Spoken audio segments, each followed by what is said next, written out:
Jungle Explorer here, and what I have before me here is a beautiful black buffalo, or I call them black buffalo. There's actually three types. There are actually two types of smallmouth and largemouth. I just call them all generically black buffalo.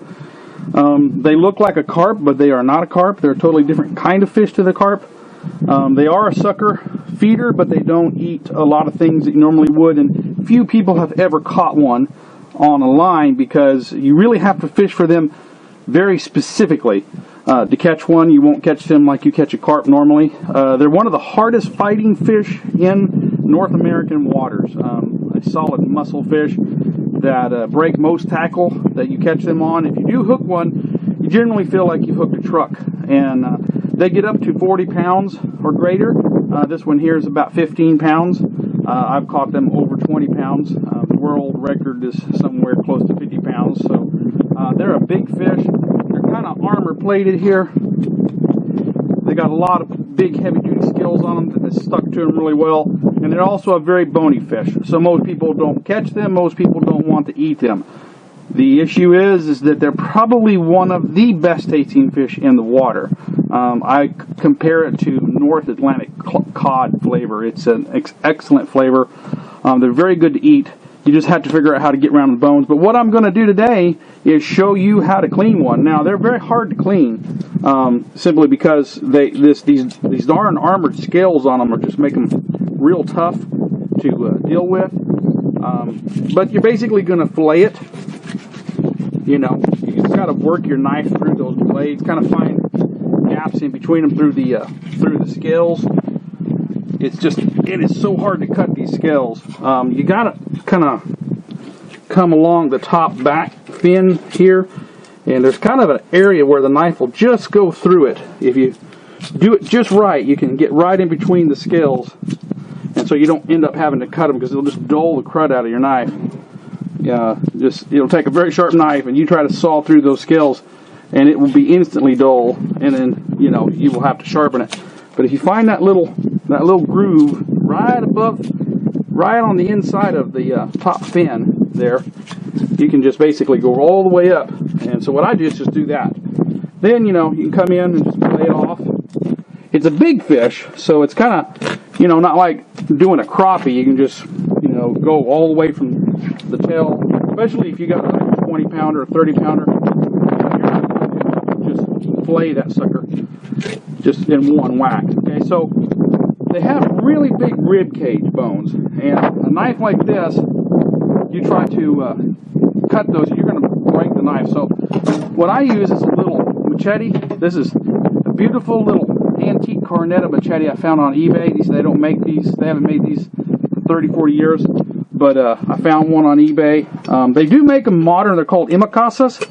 The cornetta factory was blown up in El Salvador by some terrorists. And so they now changed it to the Imicasa company. And they still make machetes with the same steel, high quality sword steel.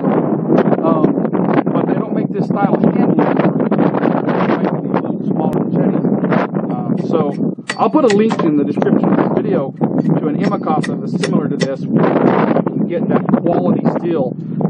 This steel is just real high quality. Most machetes, you do that with it, and you're just going to you're going to hear a real loud, like, thumping sound. Like clunk, clunk, clunk. It's not going to have that nice high-pitched ring to it. That's because the cornetta machete is made with a secret formula that was passed down by a Spanish sword maker that came to El Salvador.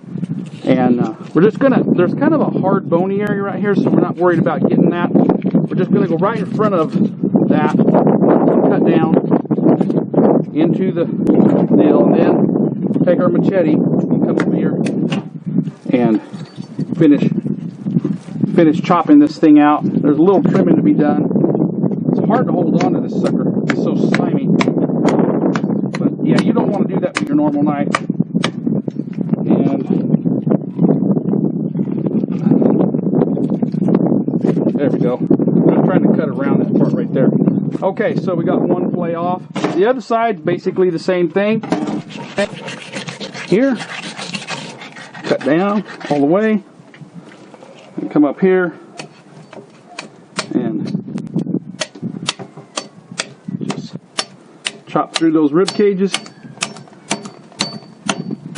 And you might be thinking, why does he want the rib cages? Well, that's actually the best part of this fish to eat, because the actual anything that's not outside the rib cages has kind of a Y bone in it. It's actually more of a Christmas tree bone. It's really weird shaped. It's impossible to cut it out. Go ahead and clean some of this gunk off here, off the inside of the belly here. Now, the knife, it's really too wide to fillet like a crappie, where you just put a knife in there and go. You've got too much there. So what I like to do is, you find the rib cage here, just come on the back side of the rib cage, cutting kind of a slight down angle in towards the rib cage, because what you want to get is that Y bone out. This meat right here is just full of that Y bone, and like I said, it's not really a Y bone. If it was a Y bone, that would be nice. It is something else, and you can eat it, and I can. I don't mind eating fish with bones. Now those scales right down there, you can't cut through those. You just dull your knife. So you just cut the skin and then kind of rip it off like a zipper. Okay, so there you have your rib cage. I'm going to come in here and just kind of cut out this fin, because it's really hard to skin it with that fin on there. Don't need that fin on there anyways. Doling my knife on those darn scales. Just dole your knife.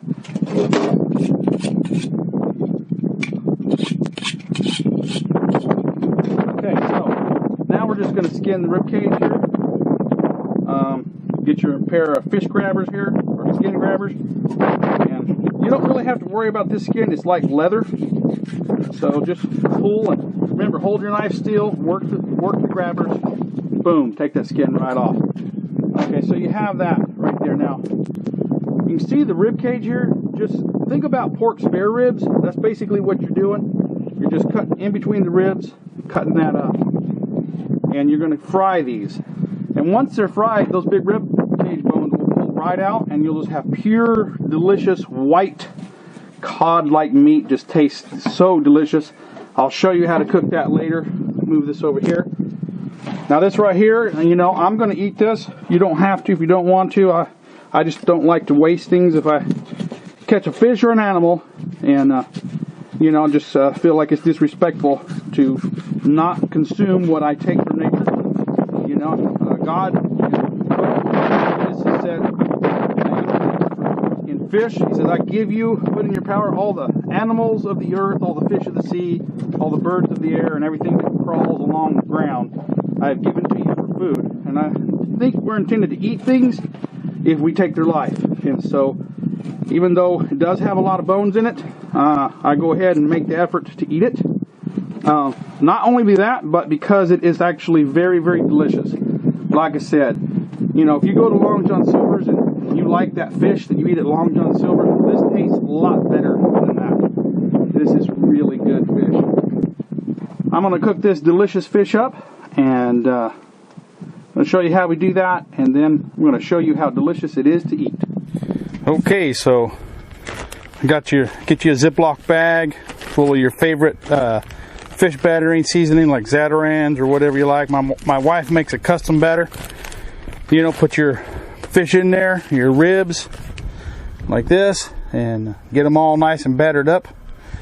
And then get your oil hot. You want it real hot when it goes in. You don't want to put your fish in first and let it heat up. You want your water real hot. You want your oil real hot. Okay, you got your grease nice and hot. Go ahead and put that fish in there. That's what you want. You want that thing to almost explode when it hits.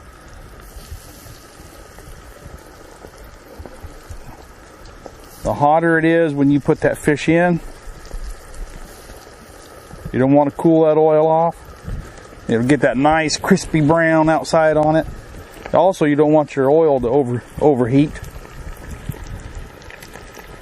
So when you put the fish in, it cools the oil down, and then all we're going to do is wait for them to reach temperature, and then the fish will begin to float a little bit.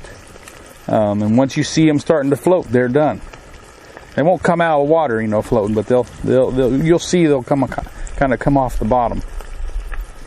It doesn't take a real long time to cook fish if you got your heat at the right temperature.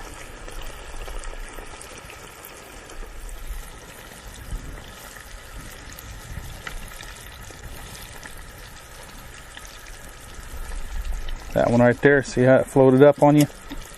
On me there. See that? That's done. That piece right there don't take long. Look at that nice golden brown. I like to drain that little bit of oil off of there. Look at that.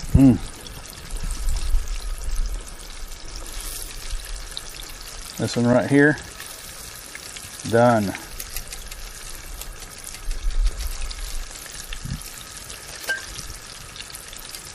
all right. Ooh, look at there, getting a little too cooked.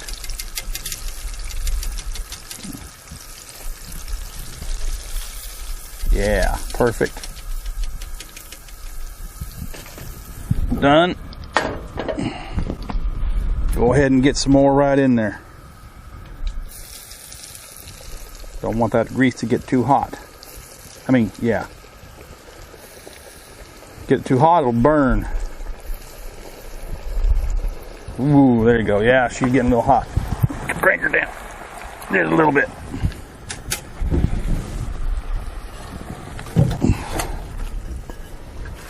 Okay, so I'm going to show you how to eat this.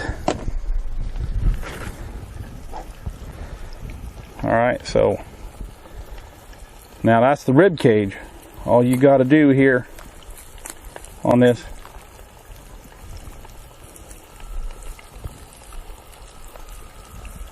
there's that rib bone. I'm cleaning it off with my teeth here.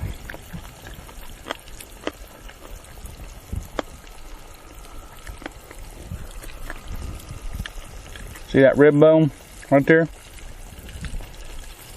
You can just take them rib bones right out. Right out. And once you take that rib bone out like that, you've got nothing but pure, delicious, boneless meat. Look at that white meat, man. Look at that. Just solid white meat here. Oh, look at that. And right here is one of the best tasting fish in Texas. And all North America, if you ask my opinion. They're just white, just like chicken breast. And there's no bones left in there. No bones at all.